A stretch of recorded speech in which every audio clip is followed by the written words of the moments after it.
Baik, assalamualaikum warahmatullahi wabarakatuh. Kembali bersama saya tentunya di channel Rian TV. Bakal calon presiden dari masing-masing partai, baik yang sudah berkoalisi ataupun belum, sudah kelihatan diantaranya dari tiga nama yang tertinggi, yaitu Prabowo, Ganjar, dan Anies Baswedan. Kemudian dari ketiga nama ini sampai detik ini belum mengumumkan siapa yang akan menjadi cawapresnya. Sedangkan untuk pendaftaran masih sekitar 4 bulan lagi. Nah, lalu kenapa masing-masing cawapres ini belum mengumumkan siapa yang akan menjadi cawapresnya? Umumkan, mari kita bahas bersama.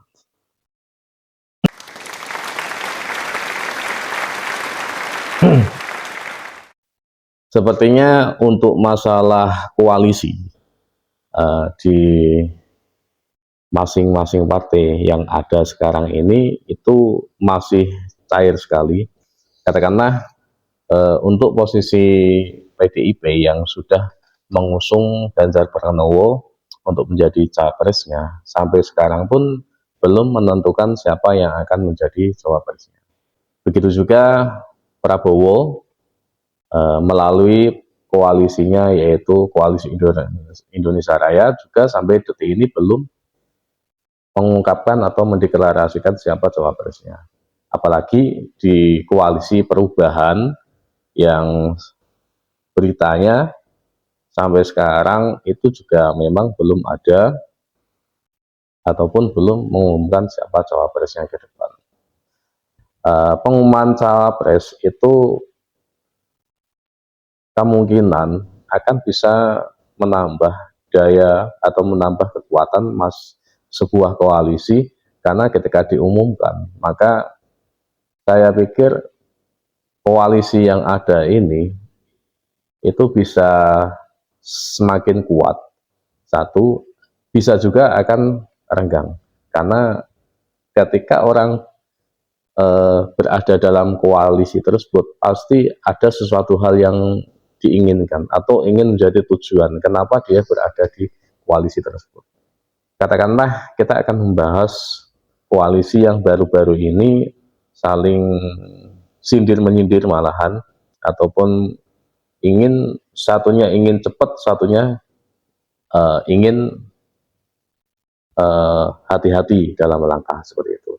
Katakanlah kita akan bahas yang pertama adalah koalisi perubahan. Memang koalisi ini yang sudah jelas anggotanya tiga-tiga ini saja ya, dan belum ada perubahan ataupun siapa yang akan bergabung atau mendeklarasikan ingin menjadi ikut dalam koalisi perubahan ini. Karena memang satu, cawapresnya belum diumumkan. Kenapa sampai sekarang cawapresnya memang belum diumumkan? Karena dari ketiga partai yang masuk dalam koalisi ini dari awal itu sudah menyodorkan siapa yang akan jadi cawapresnya. Katakanlah dulu dari PKS itu menyodorkan Ahmad Heriawan untuk menjadi cawapresnya atau bakal cawapresnya Anies Baswedan. Kemudian dari Demokrat itu menyodorkan nama AHY untuk menjadi bakal calon wakil presidennya. Tapi lambat laun di situ ada kesepakatan bahwa siapa yang akan menjadi cawapresnya itu adalah hak prerogatif dari Anies Baswedan sebagai capres dari koalisi perubahan ini.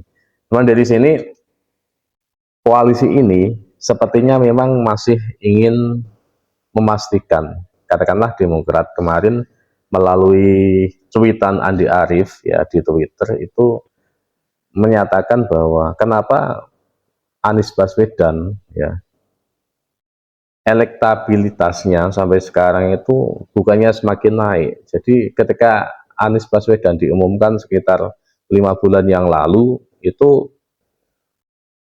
seharusnya sekarang ya dari segi elektabilitas, karena sudah berlalu lalang ke sana kemari, eh, memperkenalkan diri ke berbagai daerah, tapi sampai sekarang belum ada juga, belum naik juga dari segi elektabilitasnya. Ini disinyalir bahwa Anies Baswedan ini belum menentukan atau siapa yang akan jadi cawapresnya. Jadi Andi Arief menyatakan bahwa ketika nanti cawapresnya sudah diumumkan, maka ada kepastian ataupun yang menjadi yang memilih Anies Baswedan ini semakin banyak, atau dari segi elektabilitas itu akan semakin tinggi, katakanlah seperti itu. Mengatakan ada dua sisi kenapa saya pikir Andi Arief mengatakan seperti itu. Satu, karena masih mengharapkan sekali AHY ini untuk menjadi cawapresnya Anies Baswedan. Kedua, untuk memastikan saja, karena godaan-godaan politik ini sungguh sangat sekali ya. Katakanlah kemarin Puan Maharani itu sudah memberikan kode ya, kode yang menyatakan siapa yang akan menjadi cawapresnya Ganjar Pranowo, dan menyebut salah satu yang terakhir itu adalah salah satunya adalah AHY. Dari sini iman seorang AHY sepertinya sudah agak goyah. Nah, ketika nanti dipastikan di koalisi perubahan ini, makanya Andi Arief atau Partai Demokrat ini ingin mencari kepastian. Kenapa ingin mencari kepastian? Karena ada celah lain untuk AHY ini, kalau tidak diangkat menjadi cawapresnya Anies Baswedan, itu bisa ke lain pihak ya, ke lain koalisi. Katakanlah tertarik juga, kemungkinan bisa ke koalisi dari PDIP, karena kemungkinan menangnya itu lebih besar daripada koalisi perubahan yang secara elektabilitas itu tidak bisa dipungkiri memang masih rendah, masih minim sekali untuk Anies Baswedan ini. Makanya saya yakin pernyataan kemarin itu sangat menggoda sekali dalam benak AHY untuk segera memastikan. Kedua, kemungkinan ketika nanti sudah dipastikan siapa yang akan menjadi cawapres Anies Baswedan, ketika nanti yang menjadi cawapres itu bukan AHY, bisa juga AHY itu keluar dari koalisi perubahan ini. Itu bisa juga. Ketika AHY Demokrat itu keluar dari koalisi perubahan ini, otomatis uh, presiden threshold uh, itu tidak akan semacam tidak akan dari kedua partai PKS dan Nasdem itu belum memenuhi syarat untuk menjadi atau mendaftarkan cawapresnya nanti. Masih butuh partai satu lagi. Makanya ini kayak semacam ancang-ancang. AHY ini ancang-ancang kalau tidak dicapreskan. Secara tidak langsung ini sebuah ancaman ya, pernyataan Andi Arief kemarin ini. Kalau saya tidak dicapreskan, bisa saja saya akan keluar dari koalisi ini. Saya akan gabung koalisi yang lain. Kalaupun nanti di koalisi lain tidak jadi dicapreskan, ya, kemungkinan masih bisa untuk koalisi lain ya, ataupun koalisi dari Ganjar Pranowo ini, itu untuk kemungkinan menang lebih besar, dan bisa juga ketika nanti walaupun tidak cawapreskan atau tidak diangkat menjadi cawapres, ya minimal jadi menteri lah, seperti itu, daripada ketika nanti masih bergabung dengan Anies Baswedan. Satu, belum tentu menang Anies Baswedan. Kedua, ya tidak jadi apa-apa di situ, ya kan, berat sekali kan. Apakah mau selama hat-trick 3 periode mau menjadi partai oposisi? Apakah mau? Saya pikir sangat berat ya ketika terus menjadi oposisi ya, katakanlah seperti itu. Dan yang kedua, saya juga akan bahas tentang KIR. KIR sampai sekarang secara koalisi yang sudah dideklarasikan itu kan ada dua. Jadi pertama Gerindra, dan yang kedua itu adalah PKB. Dan sampai sekarang, sampai detik ini pun dari Gerindra ini masih belum menyatakan siapa yang akan menjadi cawapresnya.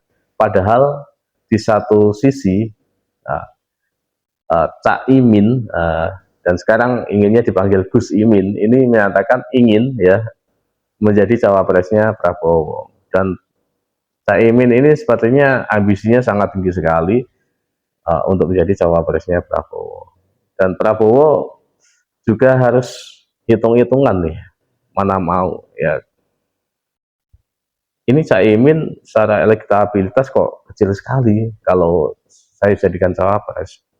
Ini hitung-hitungannya seperti itu kemungkinan. Jadi apakah nanti ketika saya jadikan cawapres bisa mendongkrak saya?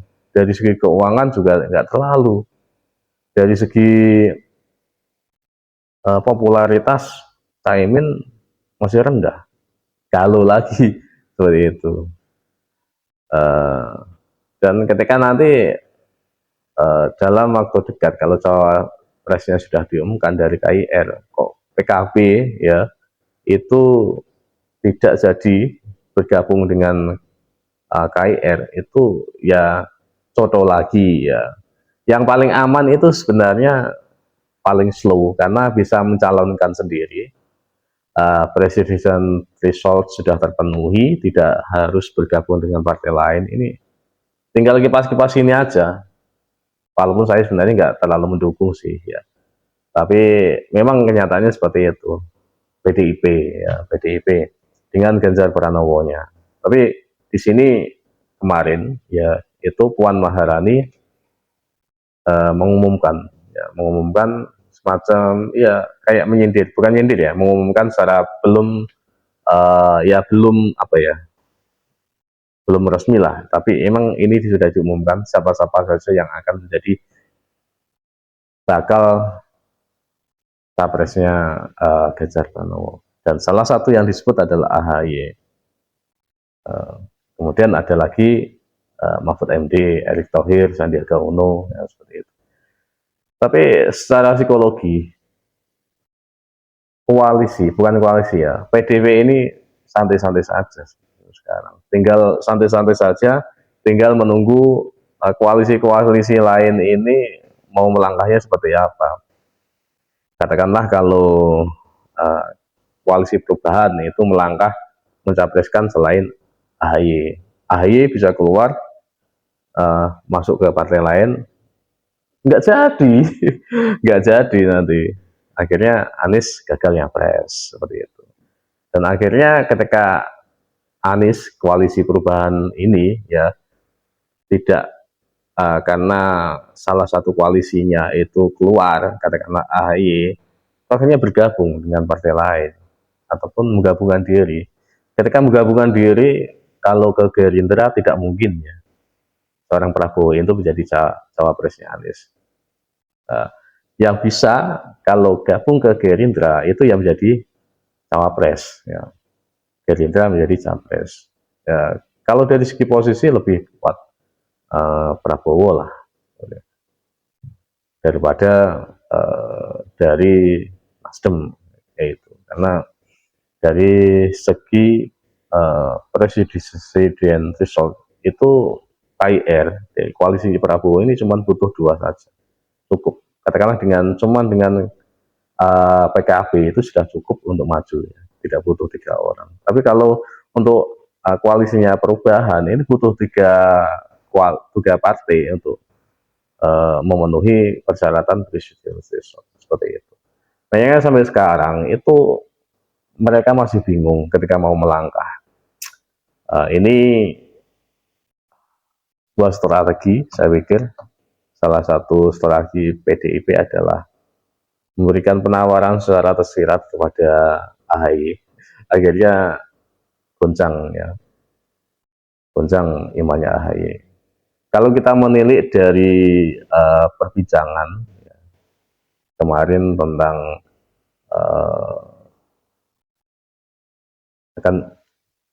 akan goncang seperti itu ya, ya kemungkinan bisa jadi Anies Baswedan ini gagal nyapres bisa jadi. Yang kuat untuk menjadi capres ya cuman Prabowo dan Ganjar. Ganjar otomatis tidak usah bergabung dengan yang lain, itu bisa nyapres ya, walaupun kalau tidak ada partai lain itu ya kemungkinan menangnya kecil seperti itu. Tapi kalau untuk menjadi capres sudah dipastikan bisa. Tapi kalau Anies ini masih ketar-ketir ya sebenarnya. Kalau salah satu keluar sudah nggak bisa. Prabowo ini agak lebih aman ya.